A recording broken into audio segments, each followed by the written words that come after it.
Eh, salut à toi, tu veux passer d'un micro qui fait des bruits comme ça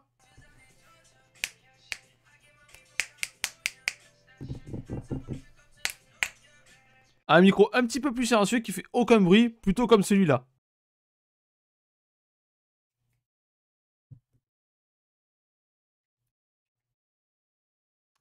Plus aucun bruit. Oh, tu l'auras compris, si ton micro a tendance à faire beaucoup de bruit, il enregistre les bruits de fond, il enregistre dès que tu touches un peu fort ton clavier, dès que tu touches un peu fort ton bureau, dès que tu tapes, ou même tout simplement un grésillement léger, tout ça, on va voir comment le corriger dans cette vidéo, et grâce à ça, tu auras un son qui sera vachement plus limpide, et qui ne réagira, on va dire, quasiment plus qu'à ta voix. Donc ce sera plutôt avantageux pour avoir des streams plus qualitatifs, avec une audio plus sympa pour tes viewers.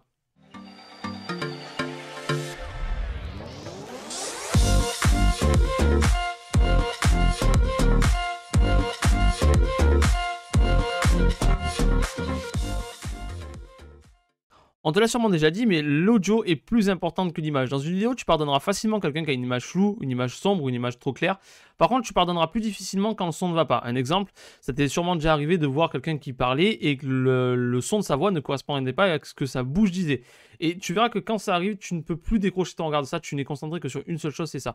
Donc clairement, dans une vidéo, c'est très important l'audio, c'est même ce qu'il y a de plus important. Et aujourd'hui, je vais faire en sorte que du coup, grâce à mes conseils, tu auras un audio qui sera parfait pour tes viewers, que ce soit pour du stream ou que ce soit pour de la vidéo.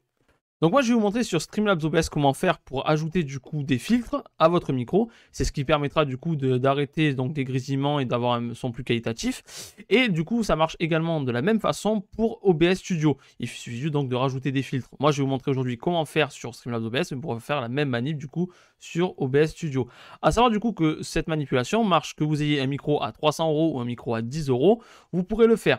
Vous n'augmenterez pas la qualité audio de votre micro, mais vous arrêterez les bruits, on va dire, les petits bruits qui peuvent être gênants. Vous allez voir, c'est très simple à faire et je vais vous expliquer la manipulation. Qu'est-ce que vous allez faire en fait? Qu'est-ce que vous allez faire qui, du coup, arrête ces grésillements, arrête les bruits? Allez, c'est parti. Donc là, comme vous pouvez le voir, en fait, quand je ne parle pas, la barre de micro bouge quand même en fait. En fait, ce qui se passe, c'est que vous allez avoir des petits bruits résiduels dus par exemple au micro, au grésillement, l'ordinateur qui tourne, mes mains qui bougent, plein de choses qui vont créer des petits bruits. Et ces petits bruits vont apparaître du coup dans votre stream ou dans votre vidéo. On va entendre du coup un léger grésillement derrière. Et donc nous, là ce qu'on va faire, la première chose, c'est de supprimer ce grésillement. Donc c'est parti.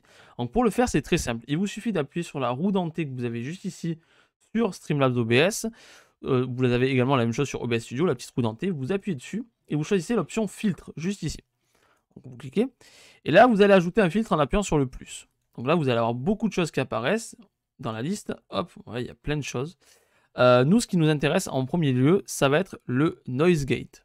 Donc on clique sur Noise Gate, vous lui mettez le nom que vous voulez, hop, voilà, une nouvelle fenêtre apparaît. Seuil de fermeture, seuil d'ouverture, temps d'attaque, temps de maintien, temps de relâche. Alors, je vous explique. Ne touchez pas les options, pourquoi? Parce qu'elles sont très bien de base. Moi, personnellement, je ne les ai pas touchées, j'ai laissé les options données par Streamlabs OBS, et franchement, ça marche déjà très très bien. Qu'est-ce que nous faisons et pourquoi ça arrête le grésillement? En fait, le noise gate, ce qui va se passer, c'est que votre micro va être désactivé tant que vous n'attaquez pas un certain niveau de son et que vous ne dépassez pas un autre niveau de son. C'est-à-dire que si par exemple il y a une explosion à côté du micro, ça va faire trop de bruit. Le micro ne va pas l'enregistrer. Si par contre il y a un petit grésillement, des petits bruits qui apparaissent, pareil, ça ne fait pas assez de bruit, donc le micro ne va pas s'activer. C'est un seuil en fait. À la base, votre micro il enregistre tout ça.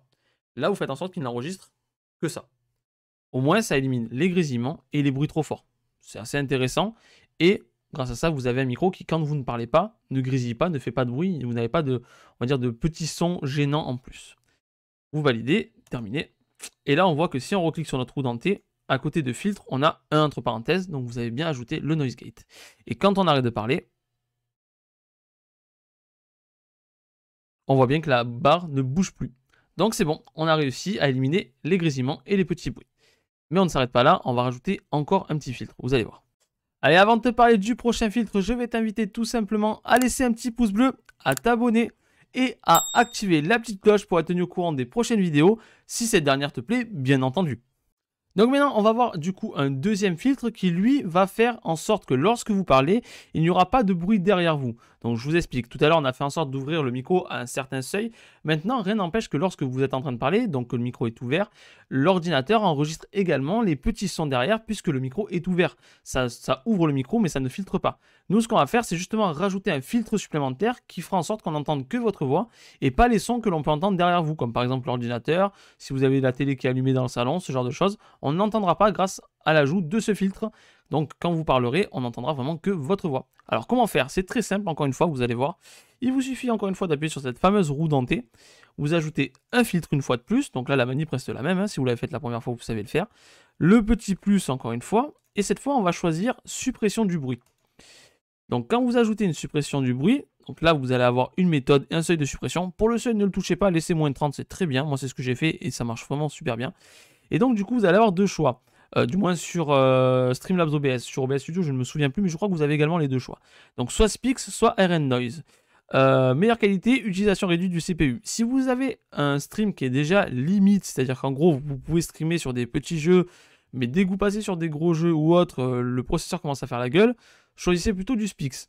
Si vous avez un peu plus de marge et que vous êtes tranquille en termes de processeur, partez sur du RN Noise, vous aurez du coup une suppression de bruit plus qualitative et ça arrêtera vraiment beaucoup plus le son des petits désagréments que vous pouvez avoir à l'arrière du coup de votre stream. Donc là, une fois que c'est fait, vous appuyez sur terminer et on vérifie une fois de plus en appuyant sur la roue dentée comme tout à l'heure. Et là, on voit le petit filtre, il y a un 2. Donc vous avez bien ajouté deux filtres, le noise gate en premier et le suppresseur de bruit. Le suppresseur de bruit peut paraître assez anecdotique en sachant que du coup ça élimine juste les petits bruits d'arrière-fond, mais je peux vous dire quelque chose, c'est que quand vous avez tendance à faire des live Twitch, que vous parlez en permanence, donc vous arrêtez jamais de parler, vous avez toujours des petits bruits de fond qui apparaissent au bout d'un moment, que vous ayez laissé la télé allumée, que vous ayez l'ordinateur qui fasse un peu de bruit, que vous ayez quelqu'un dans la même pièce qui fasse autre chose, il peut arriver qu'il y ait du bruit en plus. Et honnêtement, c'est vraiment très désagréable pour votre viewer. Je pense que ça nous est tous arrivé de regarder une vidéo où il y avait un petit fond en plus de la voix de la personne qu'on regarde, et on a tous tendance à passer ou arrêter la vidéo. Ben, là, ce sera pareil, si vos viewers entendent quelque chose en plus de votre voix, ils vont pas avoir tendance à comprendre, ils vont pas aimer ça, ils vont partir. Donc rajoutez bien le suppresseur de bruit et comme ça vous aurez vraiment un stream en termes d'audio qui sera ultra qualitatif. Le noise gate plus le suppresseur de bruit, vous avez vraiment quelque chose de top après derrière.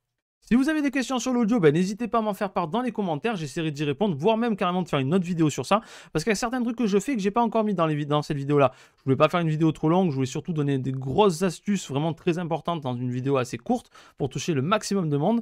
Donc si vous aussi, ben, ces conseils vous ne les connaissiez pas, n'hésitez pas à partager la vidéo, ça permettra à d'autres personnes de les découvrir et d'avoir un stream plus qualitatif. C'est plutôt cool pour les copains. Après, il faut savoir qu'il existe plein d'autres choses à rajouter sur votre partie audio, et si vous avez des questions sur ça, ben, n'hésitez pas encore une fois à m'en faire part. J'essaierai de vous aiguiller au maximum. En attendant, vous pouvez me retrouver en live le lundi, le mercredi et le samedi à partir de 21 h sur Twitch. Ça, c'est mes horaires de base. Mais je suis également sur Twitch très souvent le dimanche et le mardi, car c'est des jours que j'ai assez off dans la semaine. Donc j'aime bien faire des streams, notamment le dimanche après-midi ou le mardi matin, voire le mardi après. Donc franchement, n'hésitez pas, passez sur ma chaîne. Vous serez content du voyage, on passera un bon moment ensemble. Je vous dis à la prochaine. Et si la vidéo t'a plu, encore une fois, ben, n'hésite pas tout simplement à mettre un petit pouce bleu, à t'abonner et à activer la petite cloche. Sur ce, je te souhaite une bonne soirée ou une bonne journée en fonction du moment où tu regardes la vidéo. Et je te dis à la prochaine. Ciao les copains!